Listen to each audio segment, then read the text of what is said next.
Bueno, cordial saludo, estimada Elena Margarita Torres.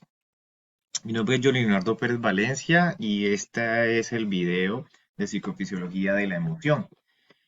García, en su definición, dice que la psicofisiología de la emoción se produce cuando el sistema nervioso provoca cambios drásticos en las vísceras, el comportamiento expresivo según las expresiones faciales y corporal, y la experiencia o conciencia subjetiva de la situación que refiere a la condición básica, lo cual se traduce en un agrado o un desagrado.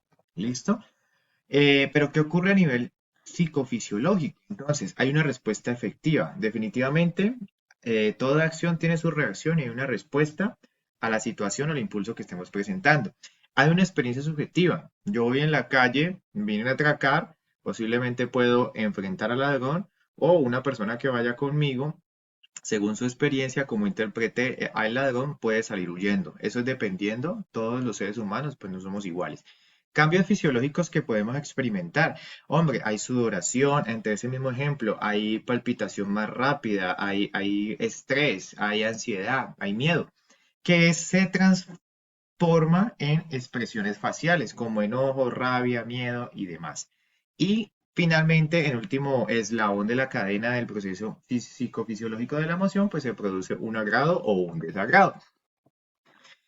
Para los científicos con orientación biológica, la emoción es una reacción física y fisiológica que sirve al organismo como mecanismo de supervivencia, es decir, sirve para huir o para pelear. ¿Qué pasa a nivel psicofisiológico? El cerebro, el organismo, envía toda la sangre a las extremidades superiores o inferiores. De esa manera, prepara al organismo para huir o para batallar frente a alguna situación, lo cual esto produce un desgaste físico, psicofisiológico, psicológico y conductual. Pues aprender a manejar las emociones no es algo sencillo de realizar. Identificar las bases psicofisiológicas que se encuentran relacionadas con el tema. Las bases biológicas de la emoción. Para comprender en gran parte lo que son las emociones y la causa frecuente entre el sentimiento y la razón, debemos considerar cómo ha evolucionado el cerebro a través de la historia, ¿ya? Es decir, el cerebro ha evolucionado en la región más primitiva, que es el tronco encefálico, que regula las funciones vitales básicas como la respiración, el metabolismo, que compartimos y que hacemos durante todo el tiempo lo hacemos, constante. De este cerebro primitivo emergieron los centros emocionales de millones de años, que más tarde dieron lugar a la corteza cerebral que conocemos actualmente, o la neocortex. El hecho de que el cerebro emocional sea anterior al racional y que sea una derivación de aquel revela la claridad, las auténticas relaciones existentes entre el pensamiento y el sentimiento. Por eso somos tan emocionales y es tan difícil que podamos dominar las emociones. Primero fue la emoción, antes fue la razón, primitivamente hablando en la evolución del cerebro. Bueno, ¿dónde se almacenan las emociones? La sede de las emociones están en la amígdala, que es una pequeña frijolito que está en la parte lateral del cerebro, donde se almacenan todas las emociones y los recuerdos en la memoria, básicamente. El hipocampo también es un frijolito que aparece en la imagen. Este eh, tiene recuerdos, pero son más ordinarios, ¿ya? ¿Cómo así? Por ejemplo, el hipocampo reconoce el rostro de su pareja, pero la amígdala le incluye el clima emocional de lo que lleva el concepto de pareja. ¿Listo? Esto significa que el cerebro tiene un registro a nivel emocional y ordinario por el hipocampo y por la amígdala. Sistema autónomo. El sistema autónomo se divide en sistema simpático y el sistema parasimpático, que funcionan de manera coordinada ambos sistemas para controlar las funciones corporales de todo el organismo y de todo el sistema que compone el organismo, el nervioso, el digestivo, el cardiovascular, todos. Básicamente el sistema simpático acelera y el parasimpático inhibe para relajarse. Ambos hacen parte de un equilibrio dependiendo al manejo de las emociones y el estímulo presentado que pueda experimentar un ser humano. Simpático activa, parasimpático inhibe, ¿ya? Simpático tiende a excitar o despertar funciones corporales, mientras que el parasimpático inhibe. ¿Listo? Existe la adrenalina y la noradrenalina. La adrenalina se produce por metilación a partir de la noradrenalina. Acción sobre la musculatura lisa y bronquial. La noradrenalina se produce por hidrolización a partir de la dopamina. Efecto hipertensivo.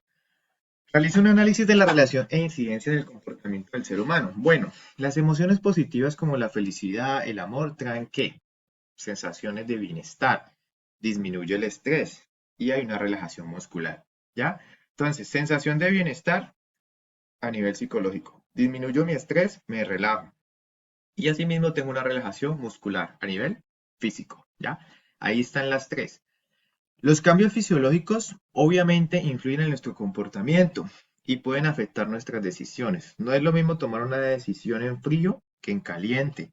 Generalmente las decisiones impulsivas están fundamentadas con base a la emoción, mientras que las decisiones calmadas y bien planeadas están fundamentadas con base a la razón. Es importante tener en cuenta que la relación que existe entre en la emoción y los cambios psicofisiológicos son bidireccional.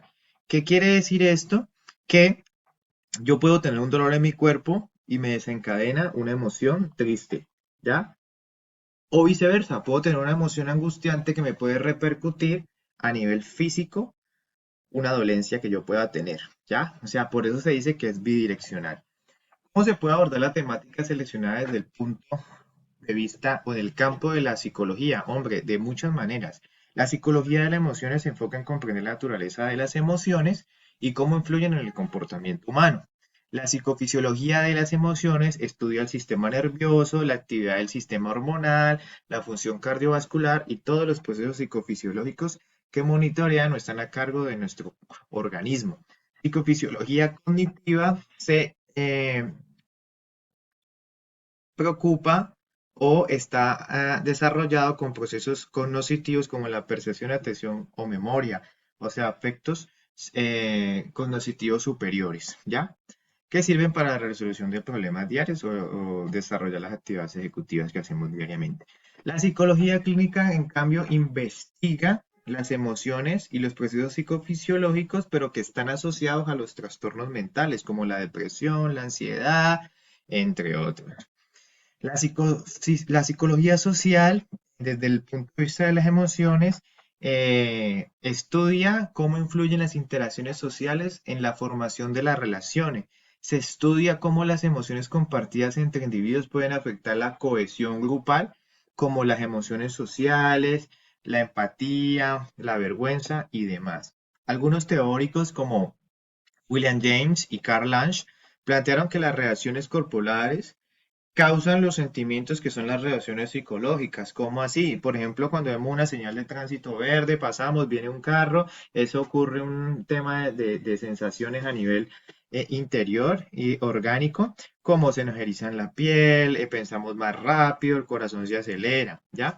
Sin embargo, Walter Cannon y Philip Bohr desmintieron esta teoría y dijeron que se pudo demostrar que hubo pacientes con enfermedades que perdieron la capacidad de utilizar el sistema simpático y parasimpático, pero siguieron sintiendo emociones.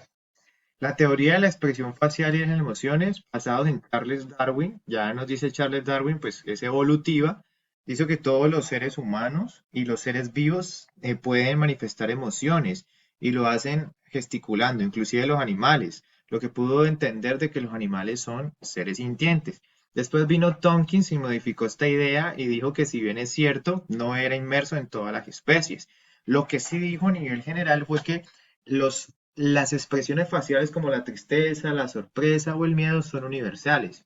En China, yo pude identificar, valga la redundancia, si un chino está triste, está amargado o está feliz, porque las expresiones y las emociones son universales. Teoría cognitiva. La emoción se interesa por el aspecto cognitivo, lo consciente racional y explicativo de las experiencias funcionales. También es muy pegado a Darwin, ¿no? Tiene un significado muy evolutivo. Y eso es lo que responde a las emociones que nosotros interpretamos diariamente. Teoría de la evaluación cognitiva de Richard Lazarus. Sostiene que las emociones surgen a través de la evolución cognitiva de un estímulo significativo y emocional. Básicamente está ligado a las interpretaciones cognitivas que ocurren en nuestro cerebro. Y Sigmund Freud, muy conocido, pues básicamente habla de que las emociones están en el inconsciente y que se desarrollan a base de las experiencias internas y los impulsos. Teoría de los circuitos neuronales. Joseph Cledoux enfatiza el papel de los circuitos neuronales en la generación del procesamiento de las emociones. Esta teoría destaca la importancia de la amígdala. ¿Cómo así? Hay dos caminos, uno corto y uno largo. Entonces, percepción del estímulo entra por el tálamo, el camino largo va a la corteza auditiva y finalmente desencadena en el núcleo amigdalino, con lo que da una respuesta emocional. Hay otro camino que es el corto, el percepción del estímulo llega al tálamo, va directamente al núcleo amigdalino y tiene una respuesta emocional. ¿Listo? Una conclusión del ejercicio donde se indica la importancia de las bases psicofisiológicas y la comprensión del sistema nervioso central. Bueno, para concluir se considera fundamental comprender la experiencia de la función humana. Las emociones no son simplemente subjetivos, sino que están realizadas a cambios psicofisiológicos y neuroquímicos. El sistema nervioso central, que incluye el centro de la médula espinal, es el centro del procesamiento de la información y desempeña un papel fundamental en la generación de la regulación de las emociones. La comprensión de esto nos permite interpretar cuando el cerebro a través de un estímulo podemos desencadenar una respuesta fisiológica para la respuesta o para la huida. Comprender estas bases psicofisiológicas nos permite comprender mejor una vez nuestras emociones, la cognición, la percepción y la toma de decisiones en nuestro diario vivir. Además, las bases fisiológicas comprenden las emociones que pueden incluir en nuestra salud mental y nuestra salud física. La interacción entre el sistema nervioso y los procesos psicológicos es clave para comprender las emociones que afectan nuestra vida diaria y nuestras relaciones con el bienestar en general. Mi nombre es John Leonardo Pérez Valencia. Estas son estas referencias bibliográficas. Muchas gracias por la atención prestada.